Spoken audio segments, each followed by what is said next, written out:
ചിരിയുടെ തമ്പുരാക്കന്മാർ ചിരിയുടെ പെരുമഴയുമായി എത്തുന്നു. ഫൺ ബേബി ഫൺ ഓഗസ്റ്റ് 30 മുതൽ ശനി ഞായർ ദിവസങ്ങളിൽ രാത്രി 8 മണിക്ക് നമ്മുടെ സൂര്യ ടിവിയിൽ. ആണോ ചേച്ചി? ആഹാ, അടിപൊളിയാണല്ലോ. അല്ല, ആയിരപ്പുറക്കാര് ചുണ്ടൻ വെള്ളം ഇറക്കുന്നതിന് നീ എന്തിനാണ് ഈ കല്യാണി ഇത്ര തുള്ളുന്നേ? ഇവള് തുള്ളുന്നതിന് പിന്നെയും കാര്യമുണ്ട്. ഇവക്ക് പണ്ടേ ചോറ് ഇവിടെയും കൂറ് അവിടെയാണല്ലോ. പിന്നെ ചുണ്ടൻ വെള്ളം പുളിങ്കുന്തൻ ചുണ്ടനും കാവാലൻ ചുണ്ടനും ഒക്കെ കൊമ്പന്മാരായി മത്സരിക്കുന്നതിനിടയില അവളുടെ 1000 പണ ചുണ്ടൻ. ചുണ്ടൻ വെള്ളം പോയിട്ട് ഒരു കൊതുമ്പ് വെള്ളം പോലും ഇറക്കാൻ കഴിവില്ലാത്തവരാ ആയിരപ്പറ ചുണ്ടനെ കുറ്റം പറയാൻ നിൽക്കുന്നത്.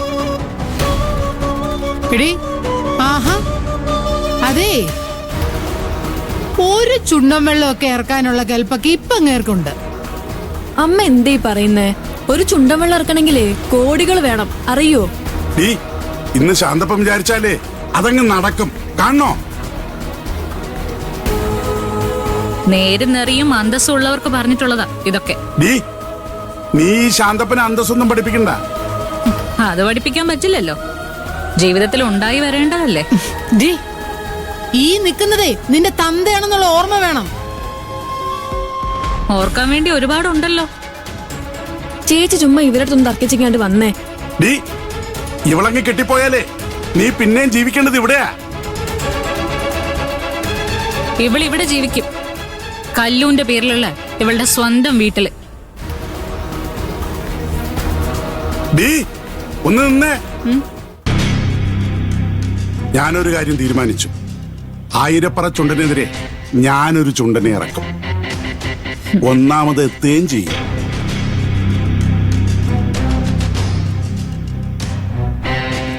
എന്നാൽ അതൊന്ന് കാണണല്ലോ. കാണിച്ചു തരാടി ഞാൻ.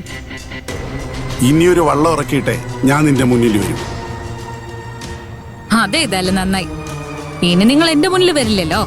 സന്തോഷം. വാ.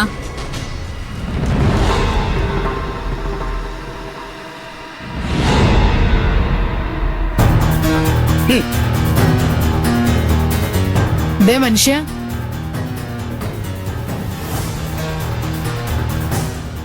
നിങ്ങളിത് എന്തുദ്ദേശിച്ചിട്ട് അവരോട് വെല്ലുവിളി നടത്തിയത്? ഒരു വള്ളം ഓർക്കാനേ നിങ്ങൾ കൂട്ടിയ കൂടില്ല മനുഷ്യ.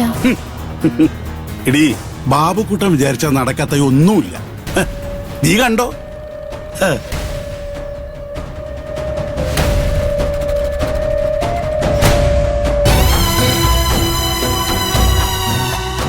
ചിറ്റപ്പൻ എന്തൊക്കെയാ ഈ പറയുന്നത്? ചുണ്ടൻ വെള്ളം ഇറക്കാനോ? അതത്ര നിസ്സാര കാര്യമല്ല. അതിനൊക്കെ കോടികൾ വേണം, കോടികൾ. ഈ കോടികളൊക്കെ എന്ന് പറഞ്ഞാൽ നിനക്ക് നിസ്സാരമല്ലടാ ബാബുക്കുട്ടാ. കോടികൾ നിസ്സാരോ എന്ന് പറഞ്ഞേ ഒരു പരിചയമില്ലാത്ത കാര്യത്തിനൊക്കെ ഇറങ്ങിത്തിരിക്കുന്നത് അത് മണ്ടത്തരായി പോവും. അത് തന്നെയല്ല, എന്റെയും മറിക്കാനായിട്ട് അത്രയും പൈസയും ഇല്ല. മോനെ ബാബുക്കുട്ട, ഞാൻ ചാരുവിനെ വെല്ലുവിളിച്ചിട്ടായി വന്നിരിക്കുന്നത്. അത് ഒരു ചുണ്ട ഇറക്കിയിട്ട് ഇനി ഞാൻ അവളുടെ മുന്നിൽ ചെല്ലുമെന്ന്. മോനെ, ആയിരപ്പറ ചുണ്ടനെ മറികടന്ന് നമ്മുടെ ചുണ്ടൻ ജയിക്കുമ്പോ ആയിരപ്പറക്കാരുടെ തോൽവി മാത്രമല്ല, ചാരുവിന്റെ മുന്നിൽ നീ ഒരു ഹീറോ ആവില്ലടാ, ഹീറോ.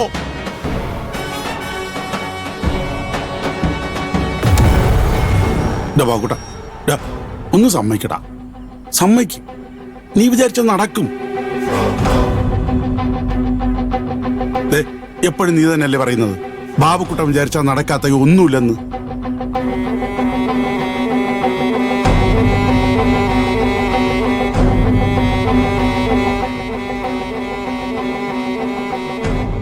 സമ്മതിക്കടാ. ചിറ്റപ്പ, അതൊക്കെ ശരി തന്നെ. പക്ഷെ ഇപ്പൊ എന്റെ ചുണ്ടൻ ഇറക്കാനുള്ള കാശൊന്നുമില്ല ചിറ്റപ്പ. അതെടാ, കാശൊക്കെ നീ വിചാരിച്ചാൽ മറിക്കാൻ പറ്റൂടാ. നീ ബോംബെയില് വലിയ ബിസിനസ്സുകാരനല്ലേ അല്ലേ?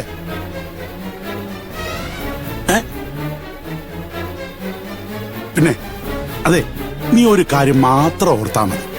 ചാരുവിന്റെ മുന്നിൽ വിജയശ്രീ ലാളിതനായി കപ്പൊക്കെ പിടിച്ച് നീ ഇങ്ങനെ നിൽക്കുന്നത് നീ ഒന്ന് ആലോചിച്ച് നോക്കിയ മോനെ.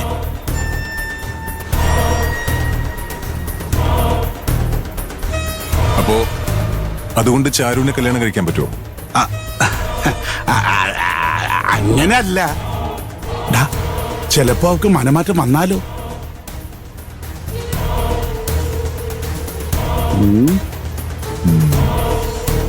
ശരി, ഞാൻ നോക്കട്ടെ. ചുണ്ടനിറക്കാനുള്ള സ്പോൺസർമാരൊക്കെ ഇട്ടുവന്നു. മതി, അത് മതി. ആ, ഓ, ദേ, അങ്ങനെ ആരെങ്കിലും കിട്ടിയാൽ മാത്രം നമുക്ക് നോക്കാം. എനിക്ക് ഇപ്പൊ അത്രേ പറയാനുള്ളൂ. മതി, അത് മതി. ഡാ മോനെ വാവുക്കുട്ടാ, നമ്മൾ തമ്മിൽ ഇനി കാണുമ്പോ നീ എന്ത് ചെയ്തിട്ടാണേലും ഏത് ചെയ്തിട്ടാണേലും ഒരു സ്പോൺസറെ കണ്ടെത്തിയിരിക്കണം, കേട്ടല്ലോ?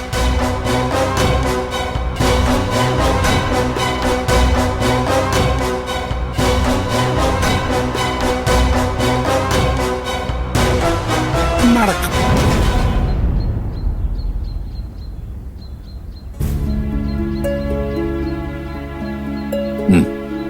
ആകാശ് പോയ മോളെ. ആരെയോ കാണാൻ പോയതാ. ഓഫീസിലെ കാര്യമാണെന്ന് തോന്നുന്നു. അരവിന്ദ, നിന്റെ കല്യാണം വിളിയൊക്കെ കഴിഞ്ഞോ? കഴിഞ്ഞാ. ഇവനിപ്പോ പഴയ പോലൊന്നും അല്ലല്ലോ. ഉത്തരവാദിത്തം കാണിക്കാൻ തുടങ്ങിയെന്ന് മാഷ് തന്നെയല്ലേ പറഞ്ഞേ? അങ്ങനെ ആവണം. ഒരു കുടുംബനാഥനാവാൻ പോവല്ലേ?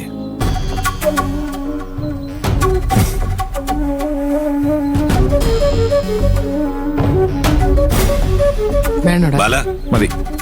ആയിരപ്പുറ ചുണ്ട ഇറക്കുന്നതിൽ ശാന്തപ്പൻ സഹിക്കുന്നില്ലെന്ന് തോന്നുന്നു.